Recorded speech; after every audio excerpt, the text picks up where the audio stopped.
80% of our people live in the rural areas. They depend on agriculture for their livelihood. But it is peasant agriculture, subsistence agriculture. They don't produce enough to ensure food security for themselves and for the rest of us. But also they don't produce enough to get adequate incomes to take them out of poverty. So all efforts that we've been doing since independence have been geared towards promoting agriculture, advancing this agriculture so that the farmers can produce more, earn more, alleviate poverty, and also ensure food security. So a number of programs have been put in place, but in 2006, we put in place what we call Agricultural Sector Development Program. Prior to that, we had an agricultural sector strategy, and then a program to implement that strategy. In the course of the implementation of this strategy, of course, its purpose has been to identify the constraints that are holding back fast growth of the agricultural sector, identify the remedial measures to be able to overcome these obstacles so that agricultural growth can be accelerated. But in the course of implementing this, we realize that there are some inadequacies. At the 2008 Tanzania National Business Council, which brings together the Tanzanian private sector and the government, sitting together discussing growth of the economy and the participation of the business in Tanzania's economy, we agreed to look at agriculture, specifically to look at the implementation of the Agricultural Sector Development Program. We formed a joint team. And the conclusion of the study of this joint team, which was headed by the member of the private sector, who is also, I think, is here with us. At the conclusion of that, we realized that it has been overly dependent on government support, government financing, supported by the donors. But then we realized that donor support, first, the truth of the matter is we are a government of a least developed country. We can't do enough.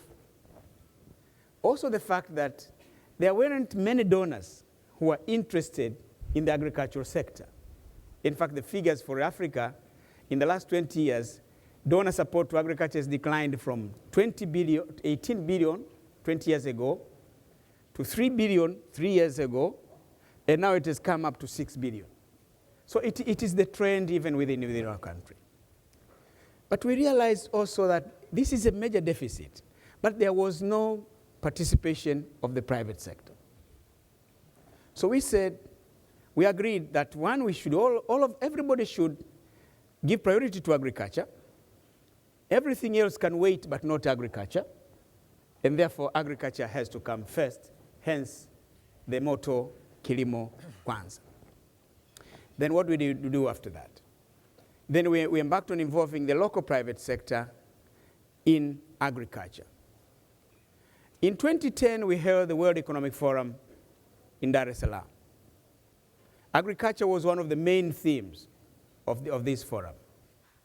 In the discussion of transforming Africa's agriculture, the participants agreed that we should also extend the Kilimo Kwanza local participation to involve the international private sector. We sat down jointly, our government, the local private sector, international private sector, Yara is here, McGill, Syngenta, many others, Unilever, and so on. We jointly formed a joint team, the government, the international private sector, the local private sector, and the donors. The USAID taking the lead on the part of the donors. The World Bank came later, and others. But we also agreed that what is it that we're going to focus on? We said increased food production. We said where? In Tanzania, we have 5 regions. In fact, we have 6 regions.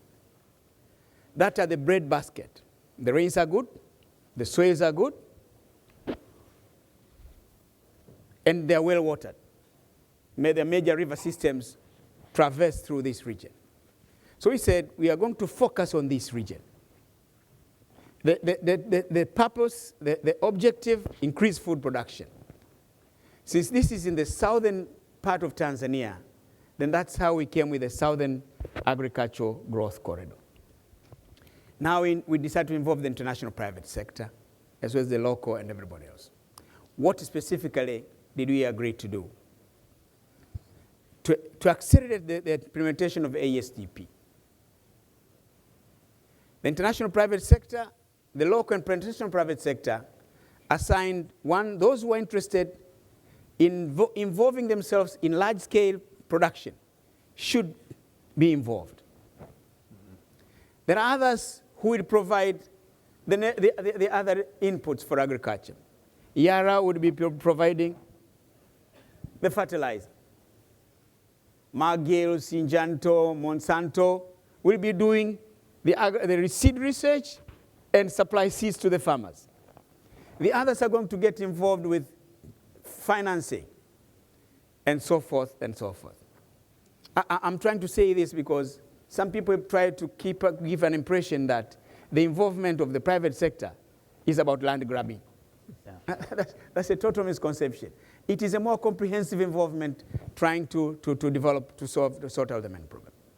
So we started with that one, and now it has started to work. The rice cluster has started. I think I see the rice producer is one of them. He is in here. We have a rice cluster. We have a large-scale farm. And we have around them 1,500 smallholder farmers. This large producer is also assisting them with inputs, extension service, and other services. To the surprise of all of us, the smallholder producers are now producing more per hectare than the large-scale producer. They're getting 6 tons per hectare. The large-scale producer is still struggling between 4.8 and moving towards getting to 5 tons. But these small-scale producers are the large-scale producer as well as the United States development. So we are now we're also where the sugar cluster has already started. We are now moving towards the maize cluster and later on to other aspects of them. And then what is the payoff here? We have 350,000 hectares being put to productive use. 420,000 jobs will be created. The investment is huge. It's 2.4 billion over a period of 20 years. But with an income of 1.2 billion annually, and 2 million people will be taken out of poverty. Mr. President, so, that is a compelling vision. And one of the things that I'd like to come back to you to ask you is how you see the role of government facilitating the role of the private sector, partnering with the private sector, but also ensuring that private investments are in fact helping smallholder farmers. But I'll come back to you for that in just one moment. Prime Minister Meles, you've also spoken and fought for a very long time on behalf of smallholder farmers and agriculture in Ethiopia. Could you share your ideas on how this effort going forward can both help improve productivity and incomes on small farms and bring larger scale investment to Ethiopia? And what does that mean for your overall growth strategy? Well, as you know, Ethiopia has for a very long period been the poster child of everything that has gone wrong in Africa in terms of food security. And so tackling this challenge was of enormous significance, not only to Ethiopia, but also to the image of the continent as a whole. Our objective, like President Kikwete was saying, is to transform small-scale agriculture, because that's where 80% of our people live. Improve productivity and shift the smallholder farming from subsistence to commercial farming. That requires infrastructure, including transport infrastructure, water management infrastructure, marketing infrastructure, It also requires effective extension service, inputs, improved seed varieties, and so on.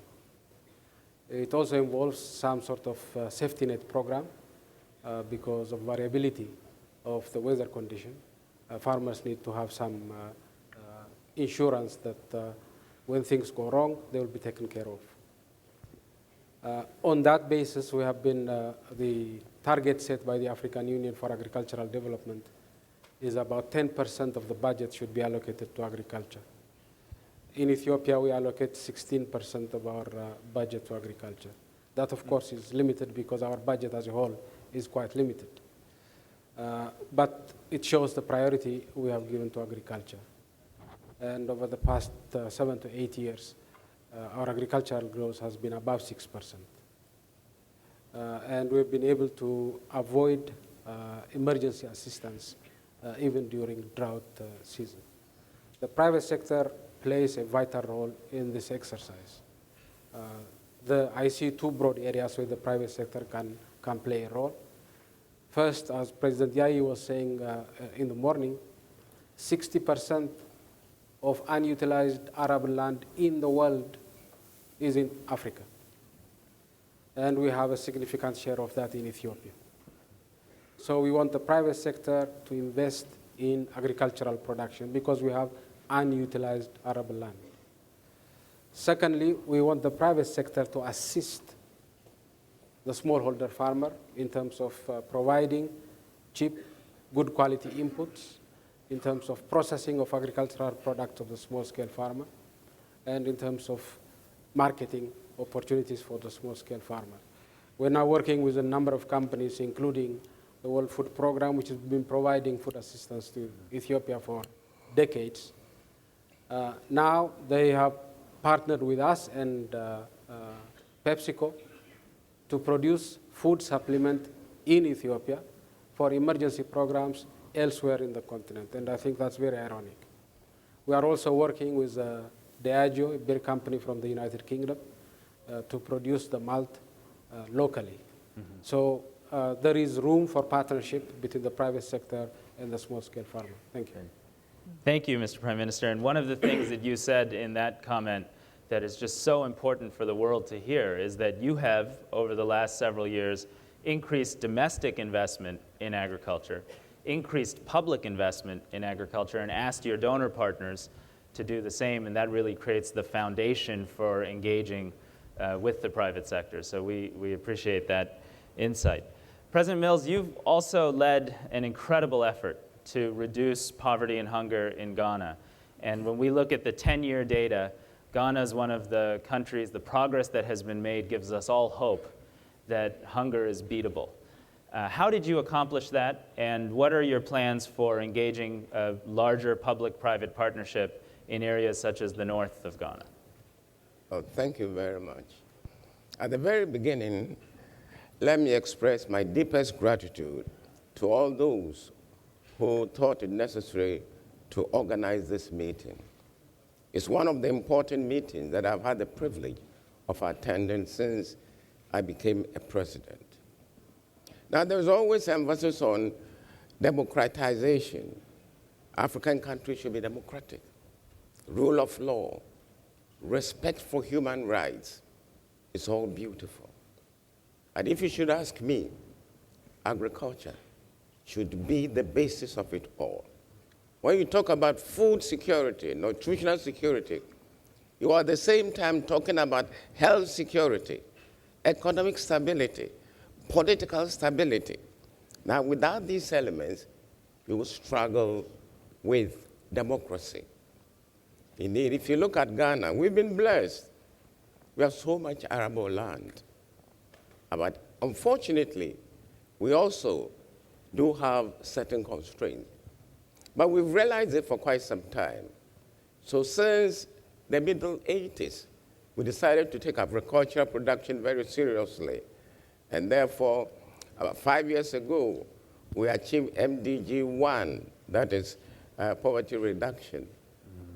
But it's not the end of the world, because we are relying on factors which you cannot be sure of. We are using grade fair agriculture. you will find that a number of agriculture farmers are producing agriculture for subsistence. You also need to modernize agriculture. And therefore, if we want our country to progress, there is the need for us to invest in agriculture and to invite others to do so.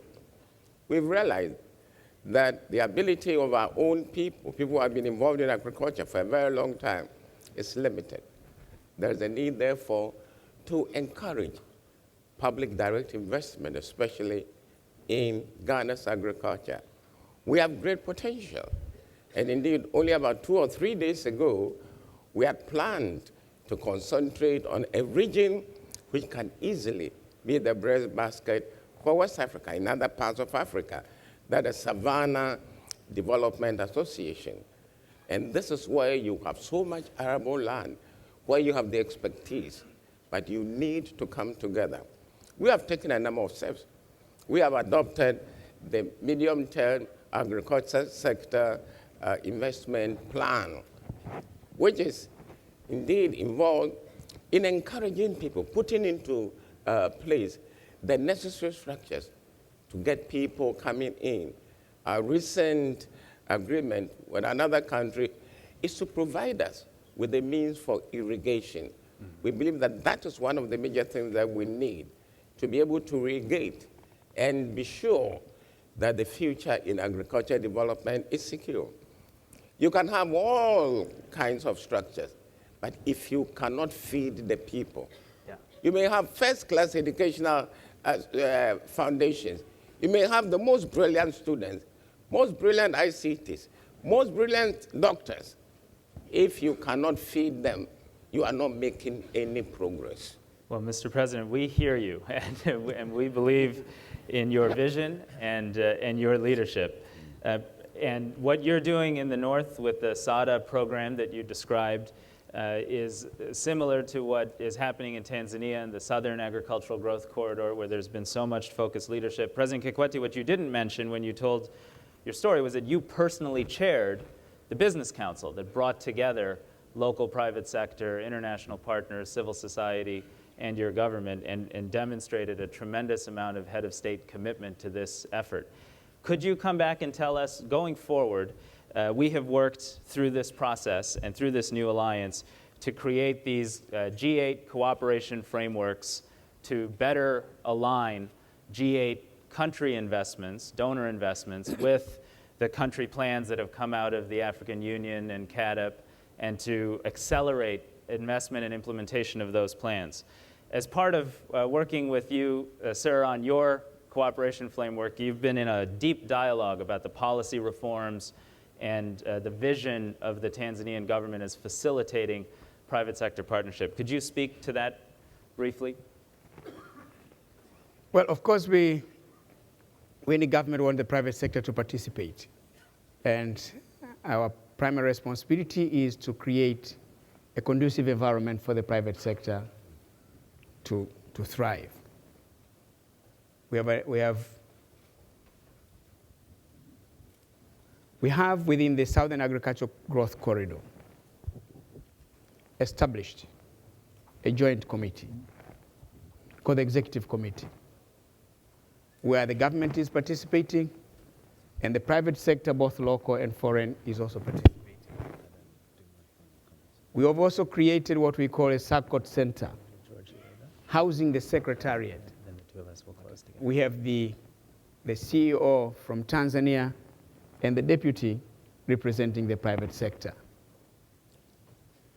And then, of course, we have the catalytic fund to support investment in the area.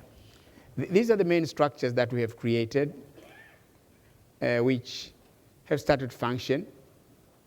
We have just started, because there are hitches here and there.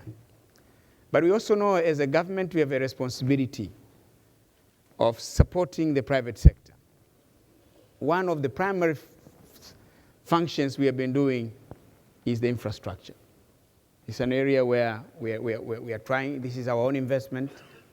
Of course, there have been complaints, but always people should remember, when you want to start a farm, the only place where you can get land large enough for you to invest must be somewhere in the bush. There can be no road. And we cannot breed a road to nowhere. It's only when somebody shows interest to invest in that particular area, that's when we start also making a road to the place. So at times people say, but there is no infrastructure. But how do we create a road to the bush? We always create roads where the people are. This is a commitment that we have made, and we are continuing to deliver that. Good. My request there's something that we hear from the investors who are there, that the development banks in America and the developed countries are charging very high interest rates. And they're complaining. Maybe that is the part of the US government and the others also to look into this matter with your development banks. These are not Wall Street companies. Yeah. These are investing in agriculture where the returns are not as much as you would find in them. That's what I can speak on behalf of the companies investing there. Well, thank you, Mr. President. And one of the things we should highlight is that as part of this effort, the development finance institutions, including the IFC and partners from other G8 nations and their development finance institutions, have come together to explore new strategies to provide more credit, more capital in the agriculture space in particular, recognizing that that's been an area where these institutions can do much more in a much more focused and effective manner.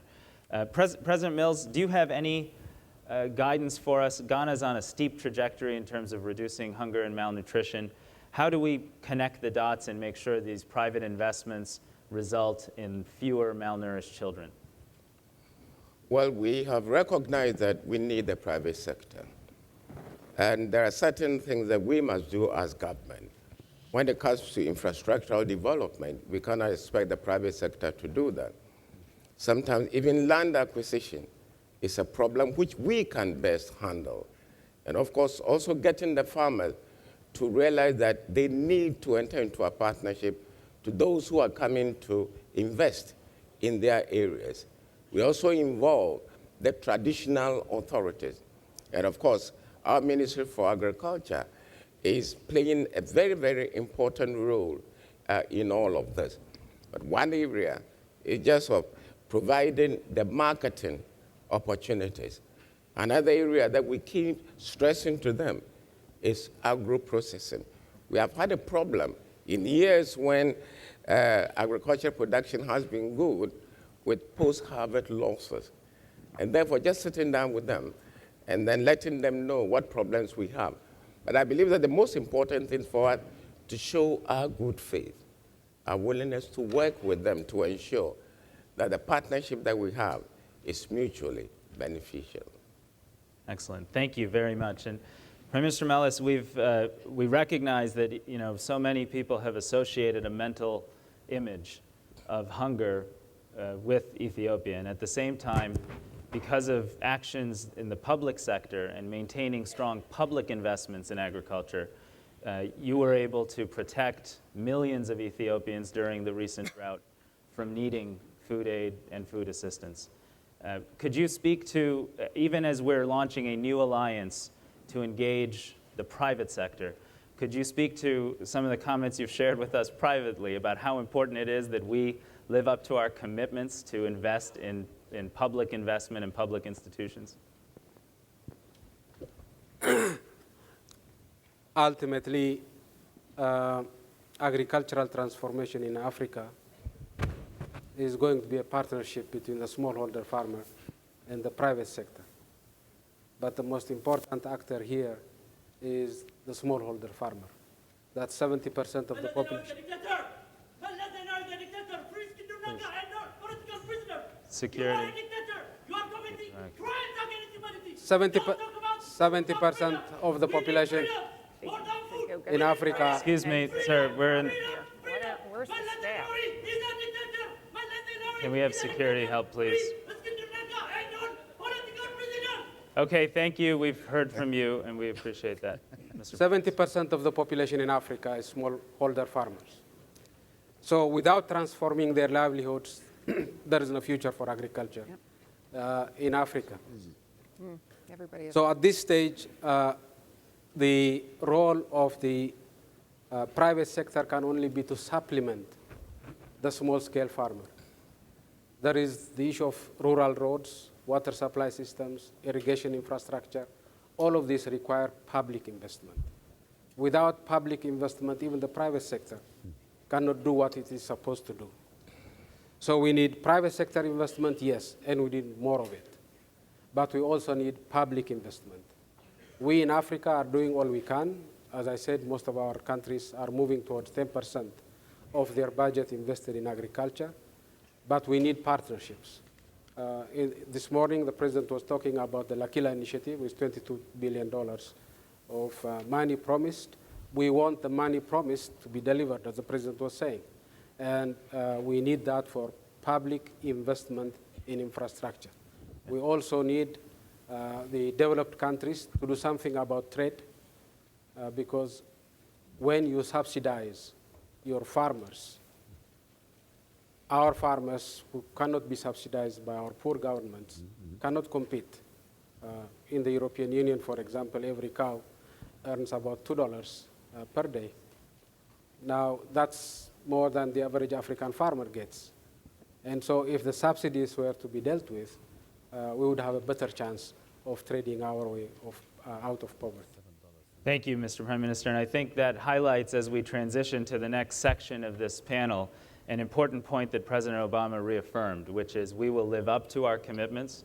The accountability report released on Saturday, I think, will demonstrate a willingness and an absolute commitment to do that, and that we take forward the desire to maintain high levels of public investment in agriculture as the precondition to an effective private sector partnership.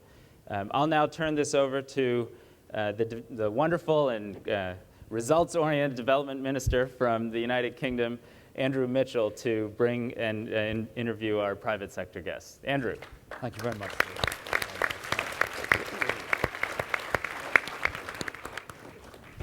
Well, distinguished panelists, ladies and gentlemen, I apologize for being just a few seconds late for this vital and important session. I've come straight from Liberia overnight, and it's great to be here supporting my friend and colleague Raj Shah on this very important initiative. I'm very glad to be here at what is a pivotal time for the G8 and for the international community on food and nutrition as we consider how best to carry forward the L'Aquila agenda. And Britain welcomes the new alliance, in particular the focus on mobilizing private sector investment to tackle food and nutrition security, the subject of this part of our meeting.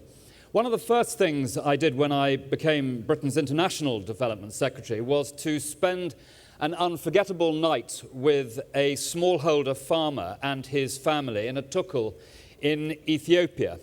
Now, the family had access to clean water, to sanitation, to healthcare, and indeed to education. 6 of the 8 children were in school, and the other 2 were likely to be in school shortly.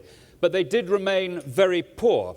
And I realized that, like the farmer down the road, and just as farmers all over the world want to do, they needed to be able to sell their crops for a fair price to a reliable buyer, to trade their way out of poverty. And the new alliance is born out of that simple vision of dynamic agricultural sectors driving wider economic growth, creating jobs, raising smallholder farmer incomes, and enabling the poor to access nutritious food at affordable prices. We've made very considerable progress since L'Aquila. Britain has met its L'Aquila financial commitments in full. Our public investments have made a real difference. In Ethiopia, British support has helped the government of Ethiopia safety net program to improve the food security of 7 million people. In Zimbabwe, we provided seeds and fertilizer for 250,000 poor farming households to lift them out of hunger. And we are re-engaging urgently and instantly with Malawi. But populations in Africa are growing, demand for food is increasing, and climate change will reduce yields in some areas. So much remains to be done. business as usual simply won't be enough, and international assistance alone will not deliver food security.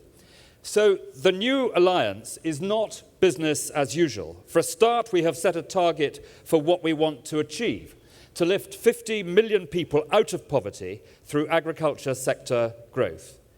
50 million people is not far off the total population of England. It's an ambitious target, but it is realistic. And it's achievable largely because of the breadth of the new partnership we are building, involving the private sector, African governments, local leaders, and their G8 partners. Britain will contribute a total of $623 million, £393 million to that collective effort, including a contribution of $120 million, £75 million to the Global Agriculture and Food Security Programme, GAFSP.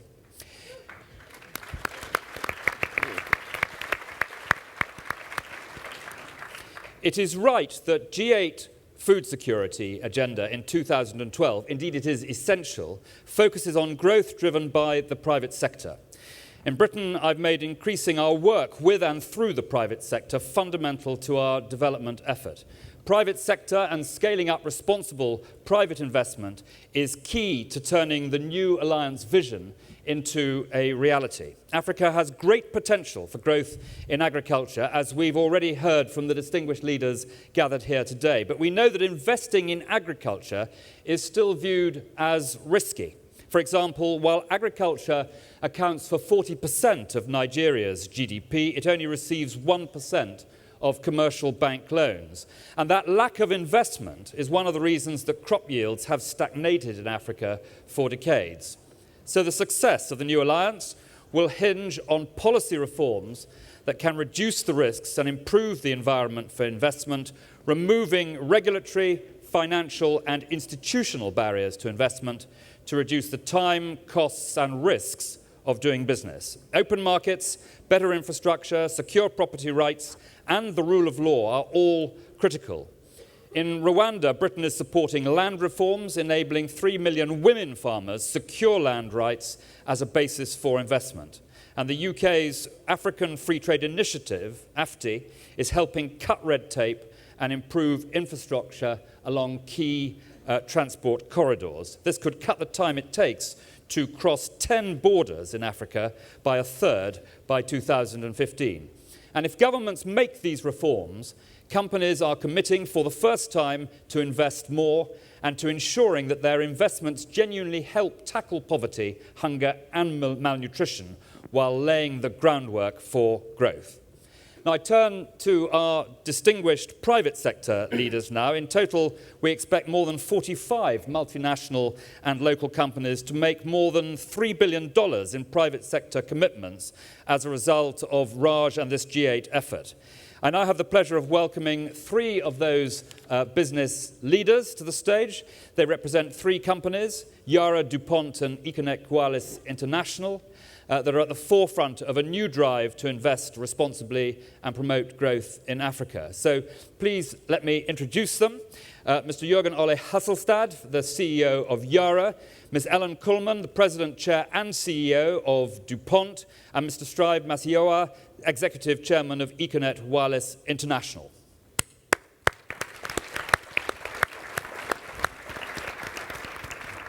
Now, ladies and gentlemen, they are here today because they realize both the challenge and the opportunity that African agriculture presents and are committed to increased investment and innovation in Africa to spur growth and improve food security and nutrition. And I'd like to invite them to offer a few key insights on the opportunities they see in African agriculture and how they intend to participate in the new alliance over the coming years. I'm particularly interested, as I hope you are to hear too, how this new way of doing business will benefit smallholder farmers, especially women, tackle undernutrition and ensure agricultural investments are transparent and responsible. So let us start with Yara. Yara has been doing business in Africa for decades. As a patron of Grow Africa, I would particularly like to recognize and salute Yara's commitment to and leadership within the Grow Africa Partnership. Your company has made, if I may say so, sir, a very significant investment commitment under the new alliance. And perhaps you could describe your commitment and what led your company to make these decisions and take this step. Thank you very much. It is, as you said, extremely important that you also then have the passion behind it from also the manager's side. We have been in Africa more than 30 years, and we have seen the development, which was then explained here by the presidents and the prime ministers, which has now brought us to a stage and level where we really see progress being made. And the integration and collaborations that we now see in the next years and projects to come is remarkable. But this only comes when you have the necessary leadership. You have to have champions, and you very much talked about it, President Kikwete, when we were together in Dar es Salaam, and when you merged the two actions that we had been driving in WEF, and also then Prime Minister Zenawi, you were also then present, where we really saw that we need leadership from the public sector then to drive this forward. But also then we need, as you talked about, we need the right infrastructure to be able then to make the markets then able to take the products which are coming, and we also then need a good governance structure, which we are also then totally dependent on getting from your side. How can we then bring smallholder farmers into this if we are not able then to prove and to have the people and the farmers understand that they are not changing their small family activity to a family business, that we really are moving into business. We have them to understand that they have a chance not only to feed their family, but also then to make business out of their activity that they are dealing in the agriculture area. And when we are able then to set up the necessary infrastructural and the markets with a lot of the companies that now have really engaged themselves into it, I look upon this with great promise. It is for us a unique moment that we are now launching this and actually driving this forward. Thank you very much, and I know we hugely appreciate the way you have led in terms of supporting the Alliance, and we are very grateful. Well, that brings me now to DuPont, a distinguished and much respected company of more than, I think, 200 years old, a global leader in market-driven innovation and in science. It has a strong commitment to sustainable food systems, collaborating with farmers to increase yields, developing packaging to preserve food quality and nutrition and to reduce food losses. And with your recent expansions, you are now a leader in nutritional food ingredients. Perhaps I could ask you to comment on how the private sector can use its capabilities and resources to enhance food security in the regions and the markets where DuPont operates. When I think about food security, one of the first things I had to grapple with is everyone described it differently. And they came at it a different way. Every village I was in, every country I was in described it differently. But there's some fundamentals that have to be addressed. Food security solutions have to be local. They have to be geared towards where the need is. The second thing is know-how has to be made available locally, whether it's science and technology, whether it's education, but know-how has to be in the equation. The third thing that's fundamental is it has to be sustainable. Not only sustainable in terms of how we produce, but how we then get it to market and how it gets on people's plates. So one of the first things that we're doing is we're working with the Economist's Intelligence Unit to really get more transparency around food security. They've developed 25 indicators. They have data for over 105 countries. They're going to launch it in July. And focus on affordability, focus on access, focus on quality, and focus on quantity, availability. And so utilizing these 25 indicators create a common language for us all to talk about food security and be able to have the discussion on a very localized basis of what in Ethiopia or Ghana or Benin, Tanzania, it would take to really bridge the gap and get more food security. The next thing we've done and are doing is we've been in sub-Saharan Africa, not 30 years as you have, but 20 years, working locally, production, research and development, conditioning plants, warehouses, and we have to continue that. Over the last 8 years, I added up that we've invested over $40 million locally, whether it's in research or in capital, and that has to continue. And so we're signing a letter of intent with Ethiopia. We're going to focus on a couple of areas to very practically bridge some of those issues regarding food security. First and foremost is putting locally conditioning plants and warehousing so that the quality and the quantity of seed is available that is tailored to the local needs. Secondly, we're working with the government and with Columbia University to really create and establish a mechanism to understand the soil and therefore what the input requirements are to get the most out of yield. And that's millions of dollars that we'll be putting towards that effort. And third, as always, Raj, we're working with USAID on very specific ways to improve the maize value chain and really getting it to market. I mean, we're a company that has been there, as you have, for decades. We're a company that believes that there are very real things that we can do in partnership with governments, aid organizations, but most importantly, with the local farmers. Because at the end of the day, if it doesn't work for the local farmer, it's not going to sustain and create a real benefit going forward. I'm here with several hats, as you know. First of all, I'm here as the acting chairman of AGRA, the Alliance for a Green Revolution in Africa. And it's such an amazing moment for me.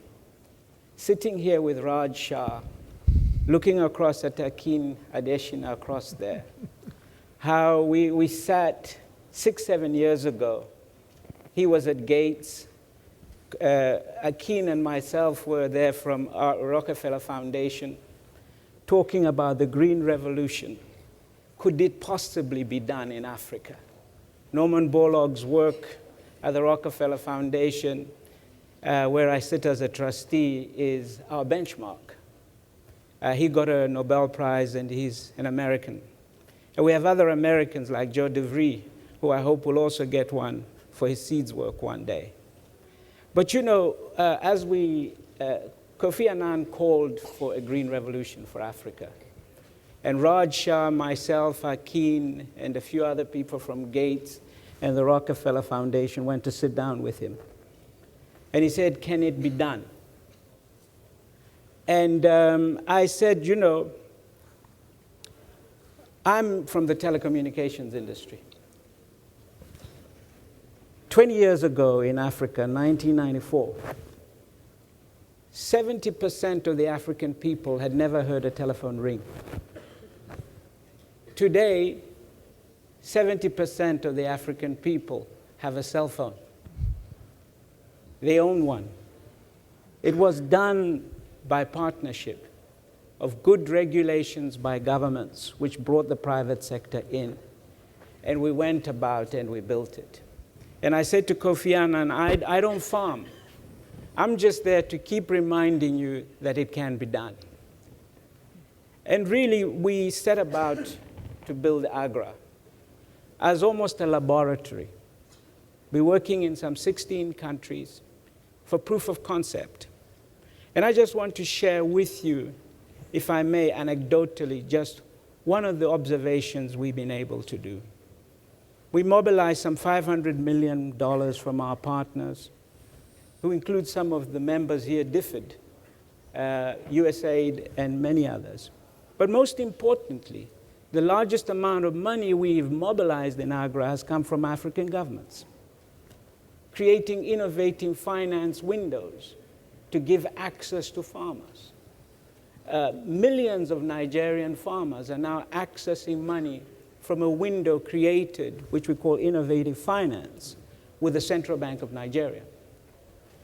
But one of the most exciting areas when I look at the role of the private sector is we went about, as part of our program to develop seeds, we started to invest and provide small loans to small seed companies in Africa.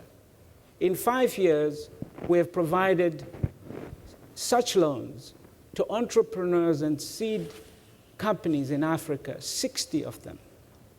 And these 60 companies are now producing 40,000 metric tons of seed a year. Now, what does that mean?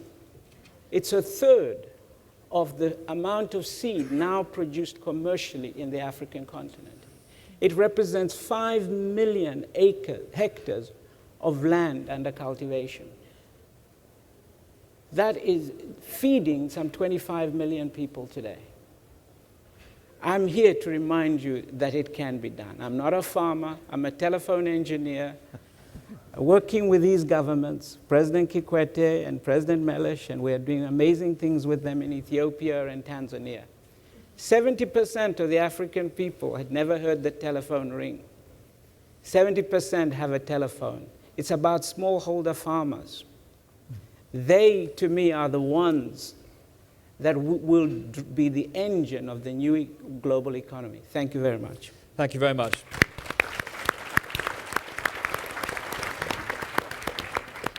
I'm sure you'd agree, ladies and gentlemen, a hugely successful and inspirational telephone engineer.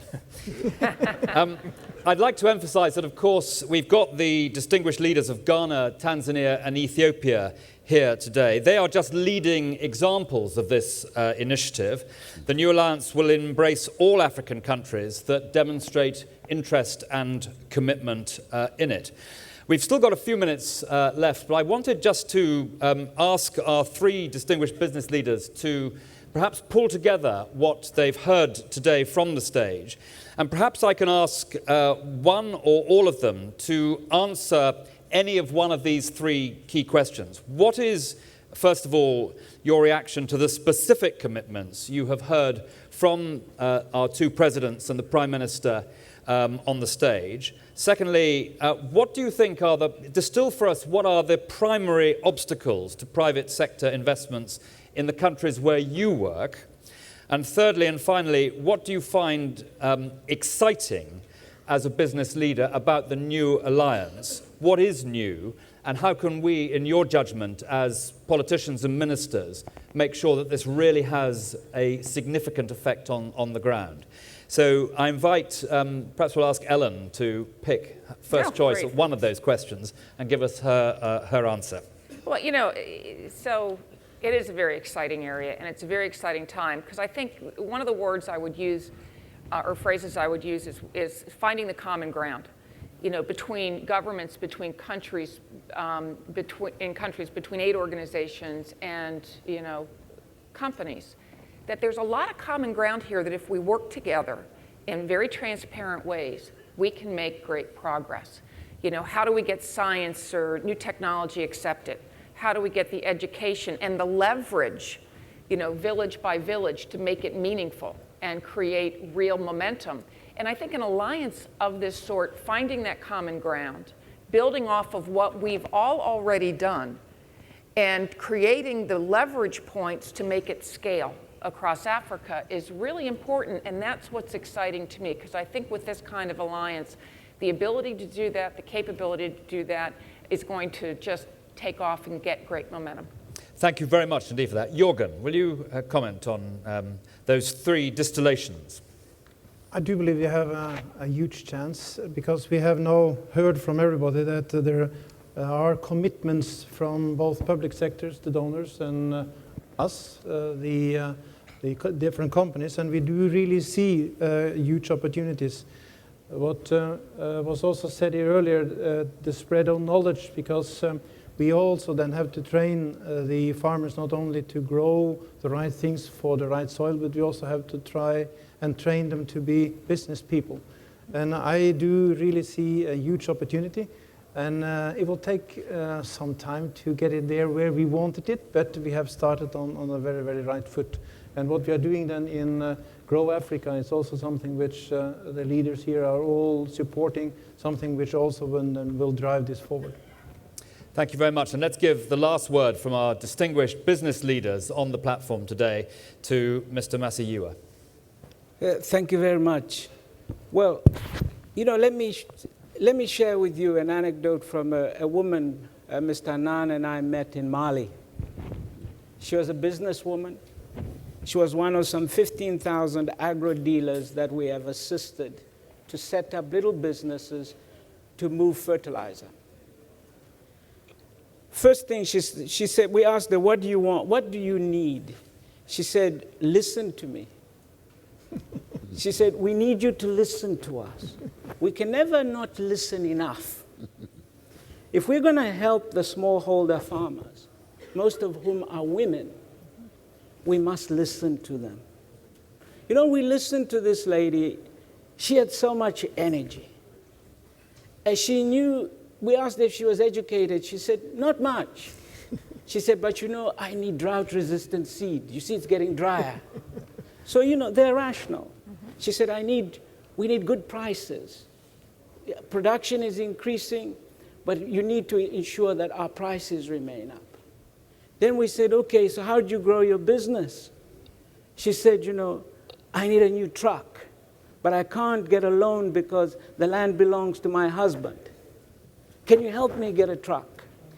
So, you know, there are profound things you can find in there. Some of them cultural, but these are business women. There are many things we can do to be innovative. But one, we must listen to the smallholder farmers. We must listen to the African business people.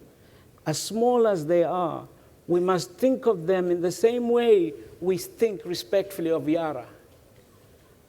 When they come, we must listen to them. They're as big in their own vision as Yara is in its vision. Let's listen to them.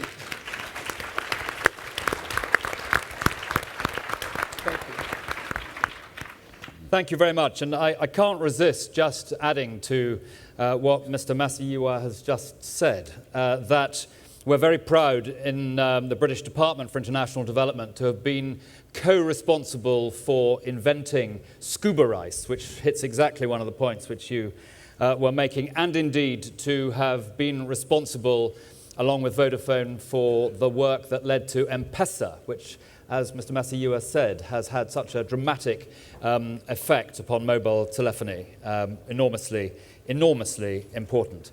Now we're going to hear next from Kristalina Georgieva, the European Commissioner for International Cooperation, who works for the European Union on humanitarian and crisis situations particularly, and I hope she's going to tell us a little bit about the importance of accountability and the results of what we all do in this area.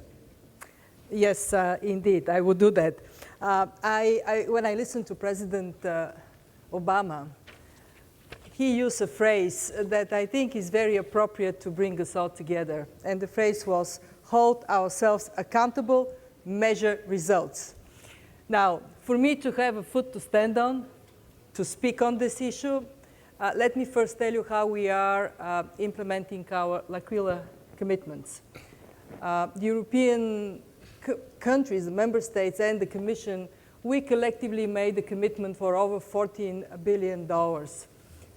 Andrew Mitchell here is our hero in Europe because he is the one that made it clear that whatever hardship there is in the UK will not sacrifice the well-being of people who are in much worse conditions. Thank you, Andrew, for that. We in the Commission also are doing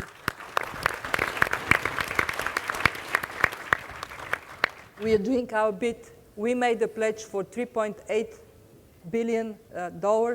We are exceeding, 2 years into the commitment, we are exceeding on this pledge. We have actually passed $4 billion in commitments, in programs supporting agriculture.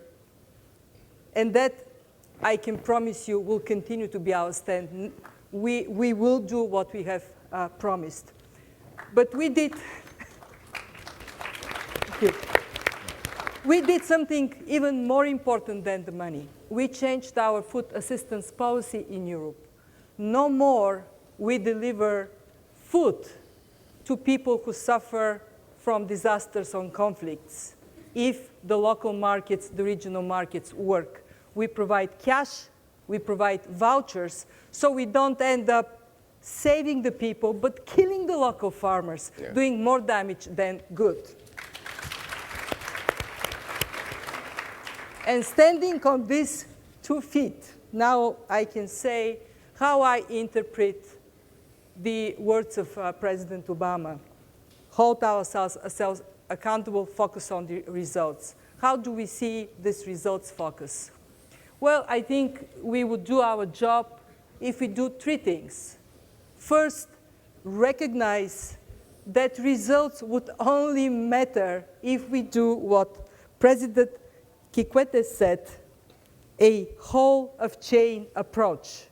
If we do roads and irrigation and seeds and access to financing and social safety nets and education, if we don't work on this whole chain approach, if we only invest in seeds, but we forget about the irrigation and the roads, we won't do our job. And that kind of comprehensive approach to results, I do believe this alliance can deliver. Second, shared benefits. Results have to be results for the smallholder farmers, and for pastoralists, and for the local businesses, and for the international companies. Very important, we have to make sure that women, the African women who are incredible, anybody who has ever had anything to do with women in Africa knows that they carry on their backs, sometimes on their heads, a huge burden, and they do it responsibly. So access for women farmers, their inclusion, critical in our focus on results. 3, and this to my heart is the most important element to focus on results. As a humanitarian commissioner, I stare in the face the most dramatic consequences of lack of food security for the most vulnerable people, kids and women and elderly and handicapped. If we don't manage to get these 50 million people that we want to lift out of poverty to be from the bottom, to be those who have least voice in the high corridors of power, we would not do our good job in this alliance. So how to do that? How to do that? Well, I want to support an idea that has already come up, and it is the creation of a leadership council, bringing it together a group of people from the governments, from the private sector, from the donors, from the international organizations, that together do what you spoke about, finding the common ground, making sure that the whole is bigger than the sum of individual parts, making sure that we as peers hold each other accountable. I'm a grandmother, and the most impressive thing that has happened to me as grandmother was being in my home country in Bulgaria with my granddaughter. She is 18 months old. She's very healthy. She laughs, she cries, she plays, and then taking a plane and going to Chad and visiting a clinic for malnourished children.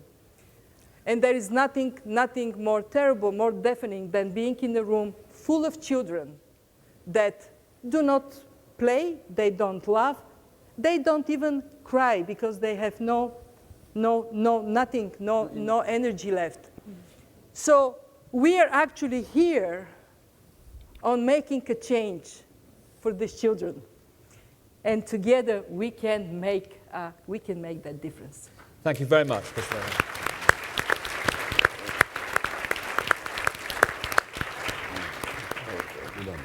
Well, there you are, ladies and gentlemen. The world is watching us. The credibility of the G8 and partners is at stake. mutual accountability is at the centre of this initiative, and that must be right. Together, we need to develop robust and transparent means for tracking progress, and we've heard something about that today, and also for holding each other to account. We'll need to work with the private sector to promote responsible business models that benefit smallholders. We need to be accountable to millions of smallholder families. The new alliance is ultimately trying to benefit to ensure private investment and growth delivers real changes for women, improved nutrition for children, and an end to the daily battle to secure enough food. I'd like to thank all of you for coming, for being such a brilliant audience. I had no idea that Raj was so controversial, was being heckled from the audience during his part of the session, but I now have much pleasure in handing back to him.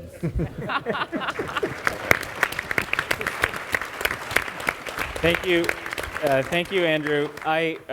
Before I deliver a few concluding remarks, I just want to point out that we have the luxury today of hearing about 3 specific countries that have gone through a process with G8 nations of creating these cooperative agreements that detail out with specificity the reforms that are being adopted and made and endorsed by their highest levels of leadership, that detail out the private sector commitments that those reforms have encouraged and unlocked, and importantly, that detail with specificity how the G8 partners will live up to our L'Aquila commitments by coordinating our resources and investing them against the country-led plans that have been developed over the last several years.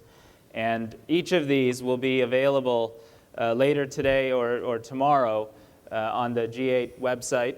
And as we go forward, it's our intention to use this as a roadmap so that through this new alliance to develop many, many more cooperative agreements so that we are reaffirming the L'Aquila initiative, living up to those commitments, and expanding it to include this broader partnership. And before concluding, I'd like to ask President Yai to comment, because, sir, we're talking a lot about 3 countries, but as the President of the African Union, we have an aspiration for this to be a broad partnership. And would you like to speak to the interest that other nations have at continuing this effort to accelerate the implementation of this agriculture program? Well, I would like to thank you very much. As I said in my message, I say that the situation, I have to maybe to say that I'm very happy to attend this summit and to thank my friend Obama, because I think on the topic of his issue is the problem of food security. It's very important for us, as my colleague said before. For Africa, my message is clear. It was to ensure to everybody that the continent is very a continent of hope and experience. It's very, and we are reading now what we are doing to get stability, to get peace, security everywhere. It's one of great continents in the world. And at the same time, we are interested by the good governance. It's very important for us to ensure that everything is now ready to welcome the private sector. But my friend, I hear everybody in this panel, but I have maybe a question after the declaration of my friend Obama, the President Obama, in his issue. For me, I know that in our world, globally, we have accidents in the world. The accident of production, agricultural production. I don't understand and wonder why we cannot resolve the problem of hunger in the world. I don't understand. I don't know if you understand me. We have accident of production in the world, but at the same time, we have a problem of hunger in Africa. or anywhere else. I don't understand. For me, the problem of development is very serious. And if humanity, I think that with what we have, the friendship between the countries in the world, in our planet, we can resolve all the problems what we want, my friend. Because we are speaking about the challenge of agriculture, of food security and nutrition. I told you that we did get a program, a comprehensive program that we are explaining now in Africa. Oh, and at the same time, we spoke about this program many times. Italy, with maybe Istanbul, a lot of times. Today, we are speaking about alliance for food security and nutrition. It is a good thing. I'm very happy. But, my friend, let's go now to the action. It is very important for me. So, I hear my colleague, it is very, very important for us and for you, for the private sector, that we are launching a lot of reforms to promote a partnership, public and private sector. And we need the several reforms that we have to do. Land reform, the problem of seeds, the problem of water, the problem of the strengthening of rural productions, and so on. We are very, very happy for this, to attend this meeting. So for me, it will be the last time I hope what we are speaking about hunger problem in the world. I'm confident in the President's declaration, commitment.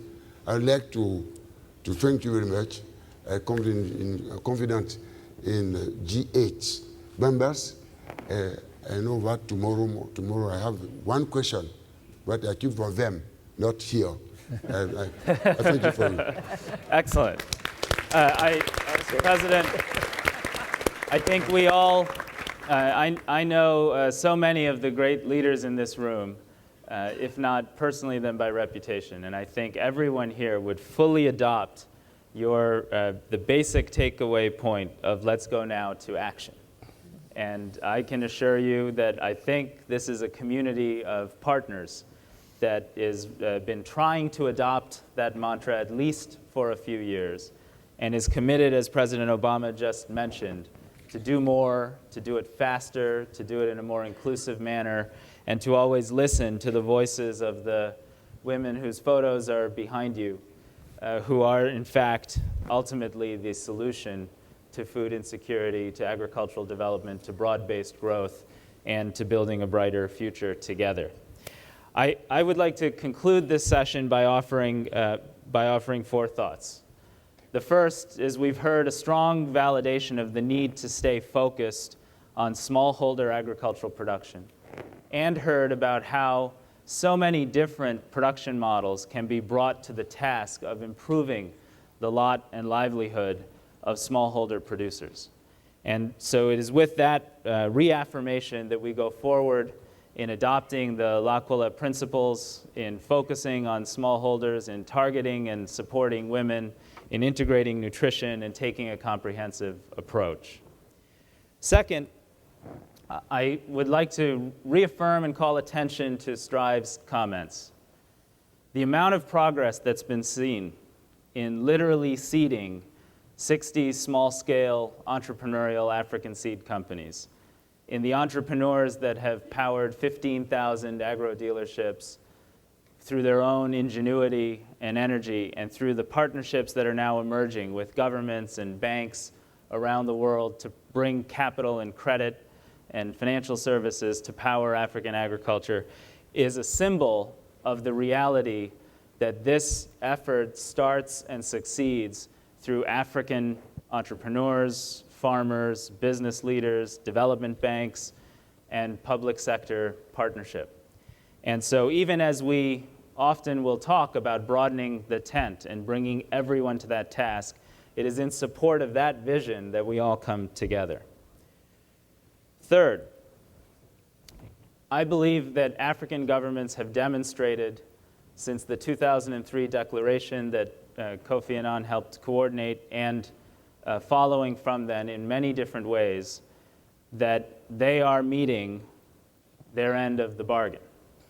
They're investing, as the Prime Minister mentioned, more than 10% of public budgets in African agriculture, developing vetted and coordinated and inclusive of civil society, country-led plans, and that we have an obligation to support those efforts because ultimately private partnership only succeeds if there are strong and vibrant public institutions that are the result of all of this effort.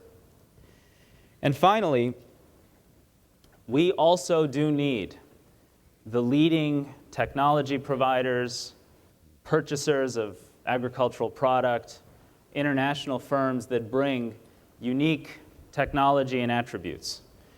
It's easy to shy away from such partnerships because in the past and even today, they may remain controversial. And the reality is there are hundreds, thousands, tens of thousands of people tuning in today wondering whether this is some type of multinational takeover of African agriculture. I would just argue that we have to change our mindset, that we have to recognize, and I hope the world will see in the letters of intent that have been documented, the thoughtfulness that's gone into building local partnerships between Monsanto and a local African seed cooperative, between a Rabobank and the local African banks that can now lend more resources to small-scale agricultural producers and agri-processors, and between international mobile companies and local service providers that are now trying to reach 500,000 small-scale farmers with market price information on their cell phone, taking advantage of the trend that Strive described. And we have an opportunity to beat back the old mindset of us versus them and build a new one around partnership that comes fundamentally from our African leaders and our African partners who are very clearly taking the steps to make that new world a reality. So I recognize that not every broad tent partnership is easily developed. But if we're going to tackle this challenge and do so, as President Yahya has mentioned, with actions, not words, then we're going to have to come together and get about succeeding.